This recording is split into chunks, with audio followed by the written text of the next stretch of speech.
Hey, bestie. Do you have a little water with you? I have a little water. You have a little drink with you? I have a legit drink. It's alcoholic. I know you do. A little Tito's. It's a little bit later where you are. It's not 5 o'clock here yet. Oh, that's true. What time is it here again? Yeah, it's like 7:14. Wow, that was very specific. Very specific. I love it. I know. Yay! Episode 2. Yes, I can't believe we made it this far. Oh my god. It just feels kind of surreal. Episode 2 that we even like published something.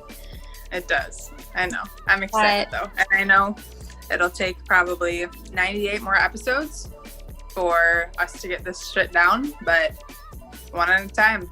We're still ratchet. We're still on the 2-screen dimension, so hang with us while we figure the Zoom stuff out. Yes. Seriously. Yeah. So we have our matching pajamas on. Oh, let me put it. Oh, it works. Can you see it? All day. I love it. Our matching days.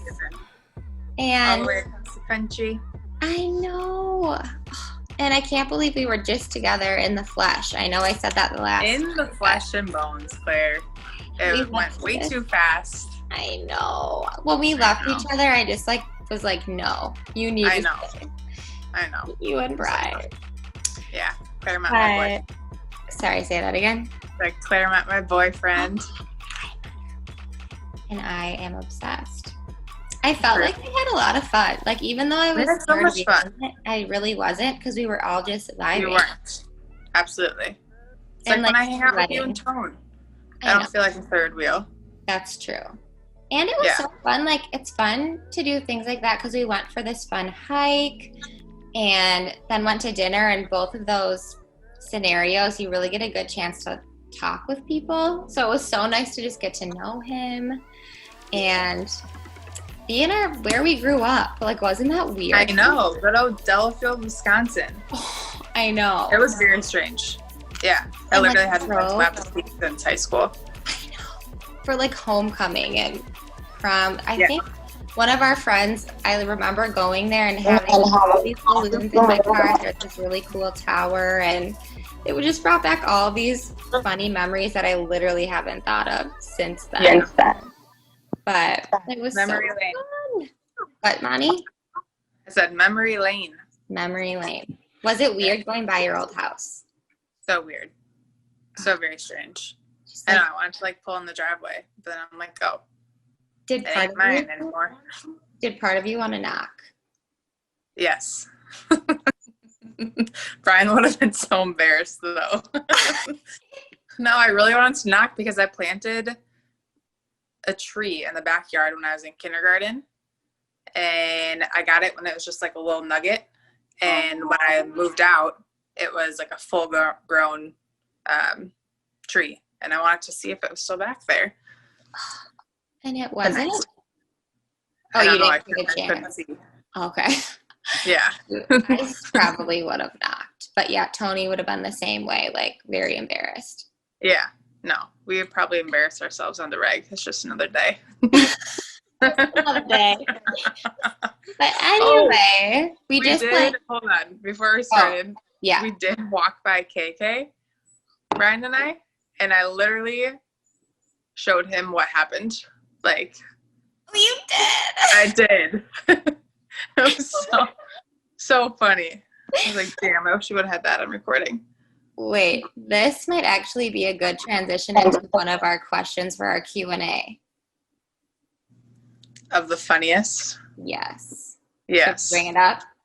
Oh gosh, do we even dare? I'm so embarrassed. Well, first off, for a little intro, we wanted you guys to get to know us a little bit better on a more fun level, and because we want to be your besties too, but we thought it'd be fun for us to ask each other questions. So we had a little help creating a list of a little Q&A session. Yeah, a little Q&A sesh. And one of the questions on the list was, what is one of our funniest memories together? And Mon, take it away. This is so embarrassing. Well, Claire Light has some balance issues. Okay. So basically, she was visiting me in Madison, Wisconsin. And at that point in my life, I was kind of a partier. Went out every Friday, Saturday.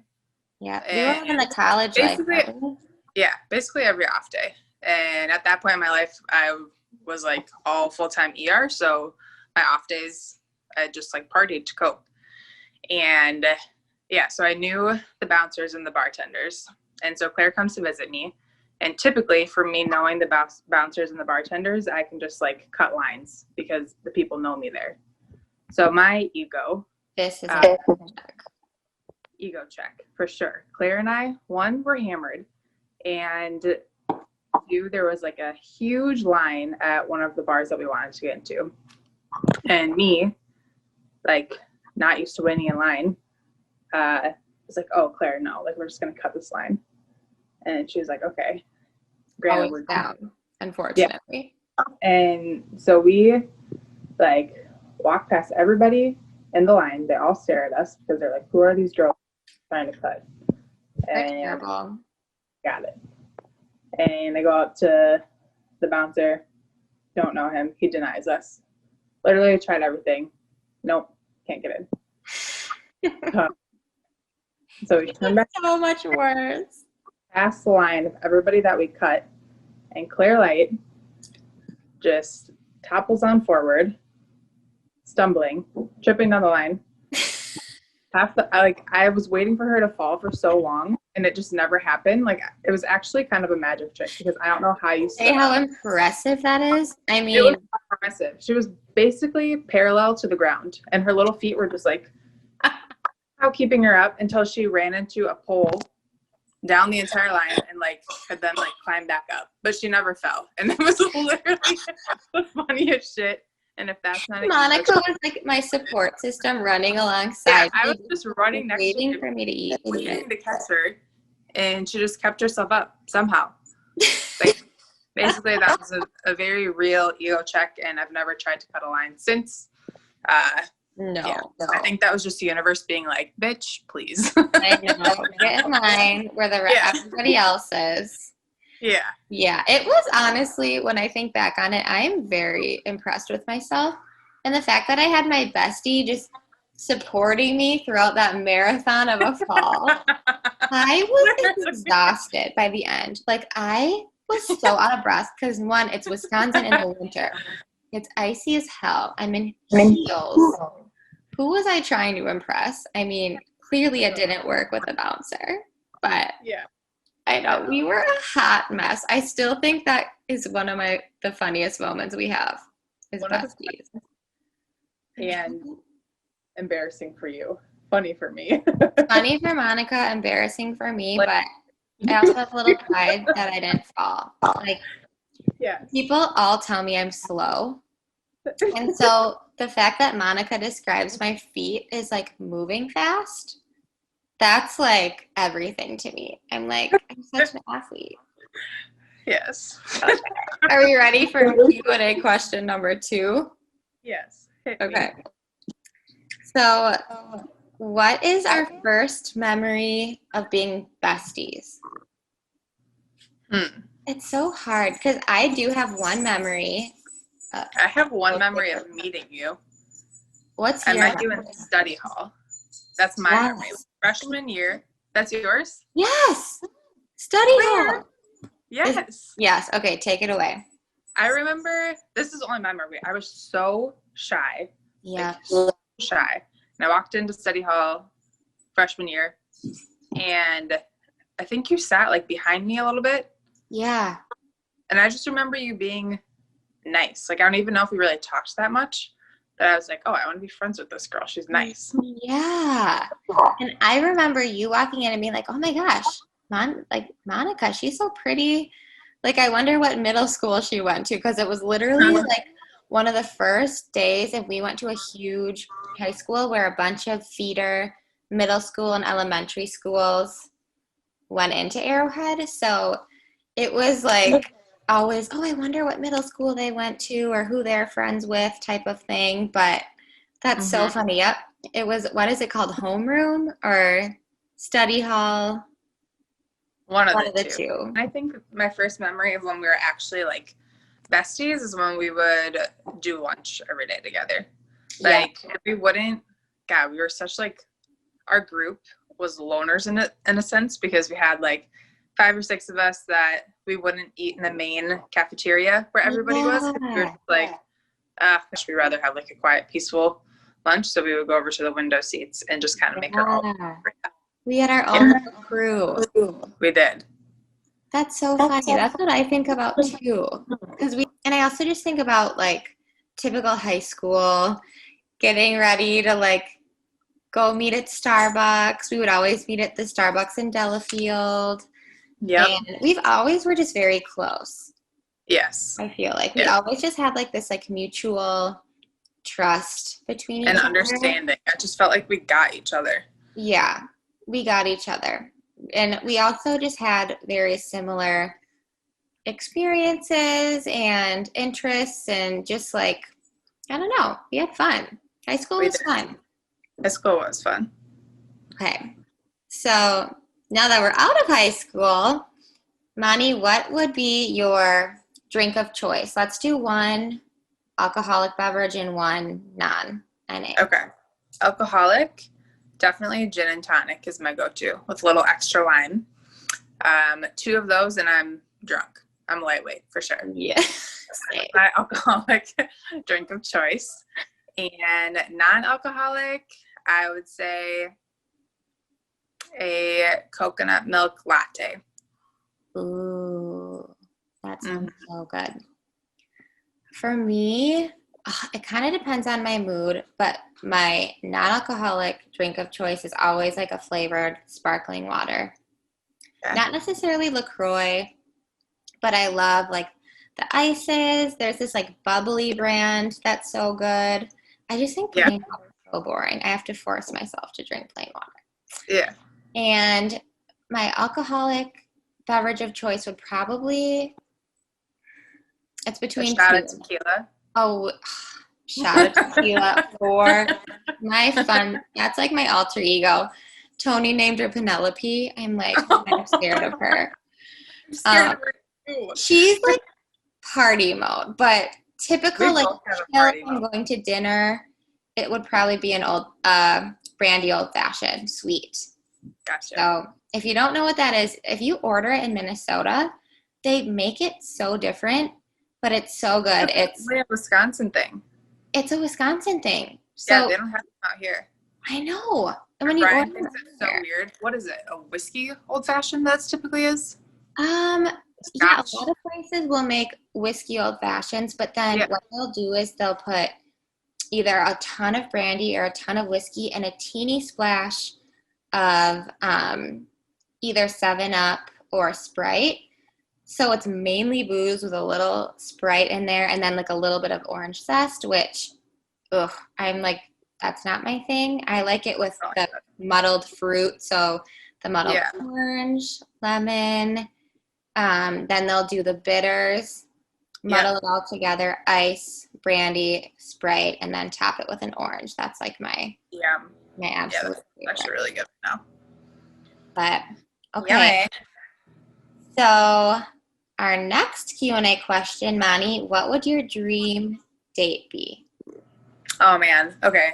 This dream date, there's like 2 things on my bucket list, and this date is one of the things on my bucket list. And I'm more of a simple girl, but I dream because I love nature so much. That's just like how I reconnect, and I love the stars, and I've always been like fascinated by space and the universe. But my dream date would be for my boyfriend or whoever, to a future person, to rent a big like pickup truck and like take me out in the middle of nowhere. And this sounds kind of creepy, but it's not creepy. I swear. Where is it going? This is throwing me for a loop. And to like put a shit ton of blankets and pillows in the back of it. Aww. And then we could just lay in the back and like under the stars somewhere with no light pollution and just watch the stars, see a couple shooting stars, and then fall asleep out there and snuggle because I love snuggles. Okay. That was literally that. I was getting worried, but that sounds like I just wanted to keep you on your toes, Claire. My toes. I heard pickup truck, middle of nowhere, and I'm like, whoa, this is really unexpected, but amazing. Yes. Wait, what about you? That. Isn't that cute? Yeah, for me, I'm the same. Well, if it's a dream date, it would be somewhere on a beach or in the mountains, probably. One or the other. I love them both. It just kind of depends on the mood, I guess. Yeah. Where we have like a full day of just like being outside and just like really enjoying each other's company. Basically just like a very romantic setting. And then it would be fun to end where you get kind of dressed up and do like a really fun dinner. And I think like the common denominator of all like great dates for me at least is just really good conversation. Like I love that feeling when you're so excited and you just forget where you are because your conversation is so good. Yeah, for sure. So I think, yeah, no matter where I am, there would have to be a great conversation happening. But yeah, ideally somewhere pretty cool if it's like a dream date. Somewhere outside, like you said. Nature's cool like that. I like it. I love it. So for our next Q&A, Moni, who is your celeb girl crush and guy crush? Guy crush, it's always been Channing Tatum, but that was like high school Moni. Now I'd say like Liam Hemsworth. I think he's so hot. Moni, of course. He's mine too. Where? Both of the Hemsworth brothers, I think, are cute. Yeah, but I think Liam's cuter. So yeah, I would say Liam. Oh. Classic that we have the same. Calling me. Kip is peeing on the floor. Oh. Be right back. Claire. Back from momhood. Back Claire like saves the day wiping up the dog pee before the boyfriend gets home. Sorry, gang. Yes, as you met Kip in the last episode, if you tuned in, he's a little needy right now. He's just a baby, so my bad. But okay, the next one. So, Moni, what do you think has been your biggest challenge that you faced in life so far? Sorry, we jumped in a little deep here. Oh, shit. I know. 0 to 100 real quick. I know.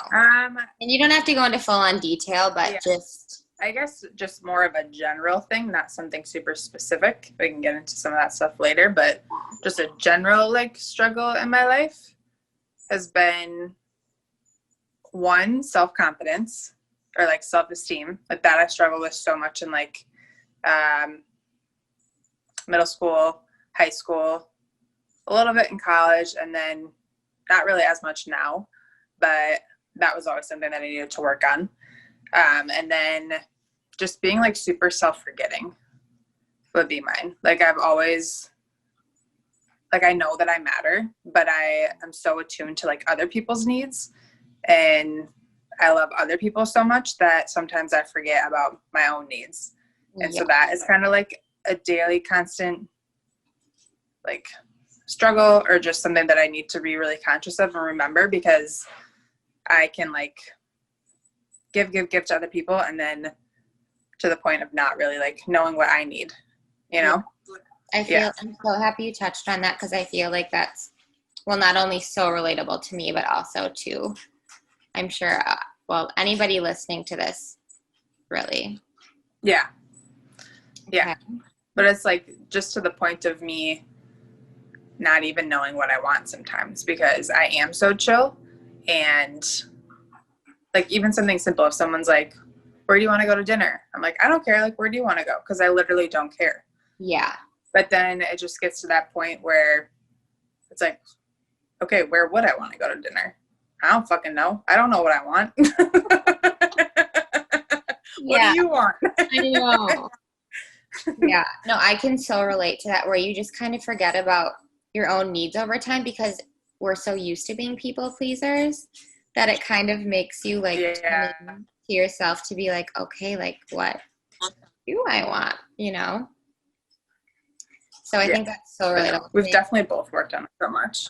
Yes. And we'll dive more deeply into these topics as we go. We just kind of wanted to do kind of a fun, lighthearted Q&A, but throw in a few like deep things too, so you can get to know us on a more vulnerable level too.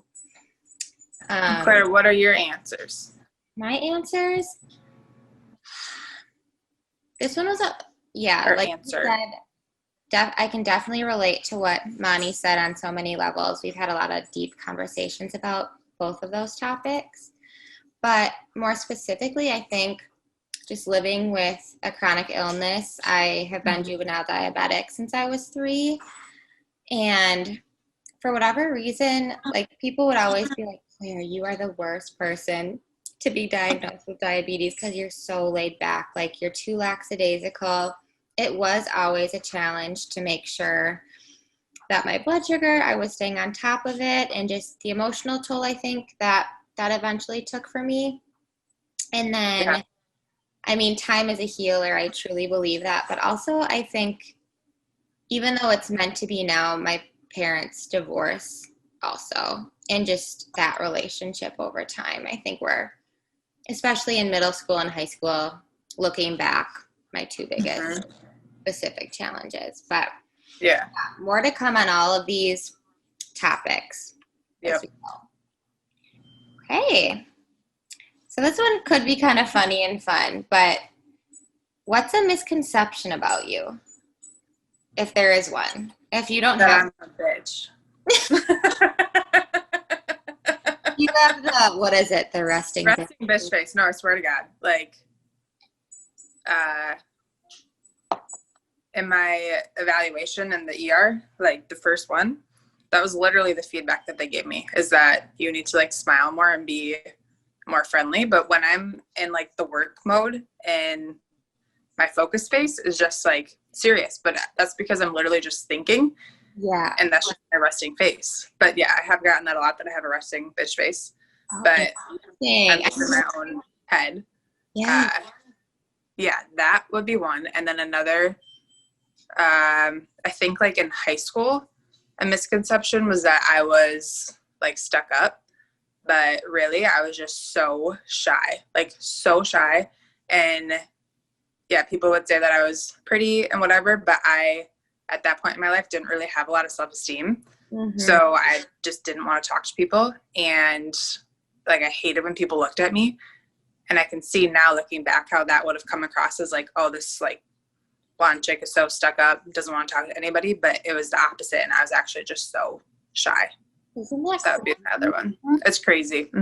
I love like hearing what people's misconceptions are, because a lot of the time, I mean, it just goes to show you can't judge a book. You never really know what somebody's like inside or what their story is until you hear it from their perspective. Yeah. No, those are really good. The resting bitch face one geeks me out because you're so bad at it. It's funny that people. And that's I'm like, what? Oh yeah, no, I'm like a goofy child. I know. Like I'm very childlike. Yeah. And I can attest to definitely not bitchy. Yes. Like very loving, but I guess I got that bitch face. So yeah. Hey, use it to your advantage, because that brings me to my misconceptions. I also kind of think I have 2. One's partial, but I think the first one is that I'm ditzy a little bit, because I have like a high voice, and like I have kind of a bubbly personality, like opposite of Mani. People, I think, right when they meet me, they assume I'm nice, which, I mean, I hope people still think I am. You are. I feel like it's a misconception, because I actually absolutely, like, I love learning. I love reading. Like, that's the one thing that I miss about high school and even college the most, is just sitting in class. Like, I do have this little nerdy side to me, so I do get offended when people are like, oh, she must be such a ditz, or like a blonde. I do, as much as my personality is like that, I'm really, I don't know, I love to learn. And yeah, you are smart. Yeah, again, you can't judge a book by its cover. I know. And my other one is like partially true. So I don't even know if I should have it as a misconception, but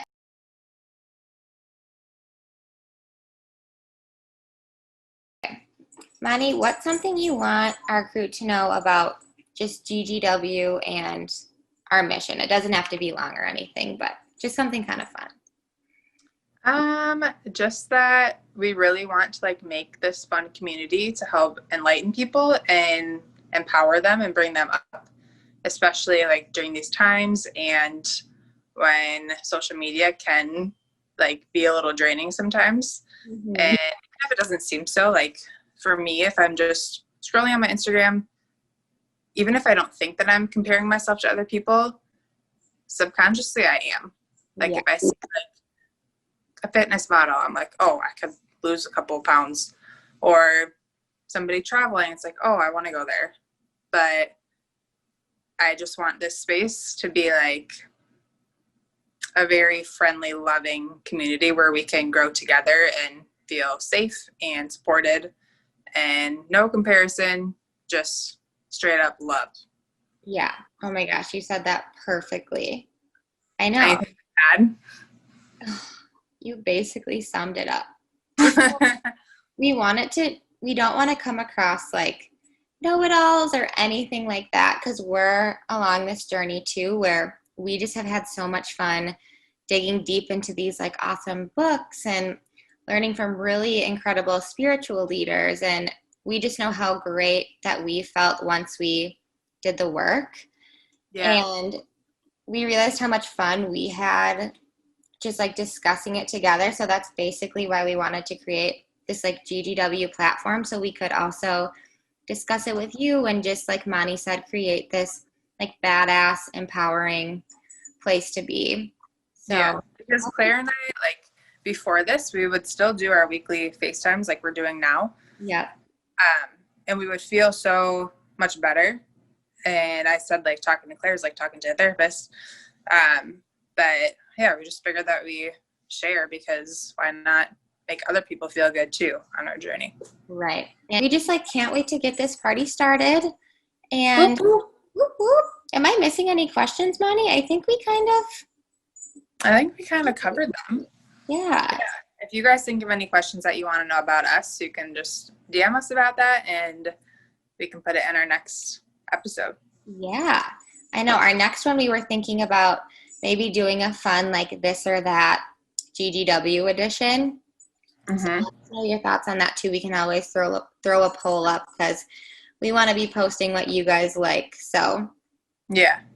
And then after that, we'll probably dive into more like the self-awareness topics. But we just wanted to do a couple like intro, get to know you ones, so that we don't just pop on here and to shoot you at like a ton of tell you what to do. And yeah, I don't know. Yeah. Okay. Well, I think that'll wrap it up, but we'll see you guys on our next episode. Thanks for listening. Bye. Bye.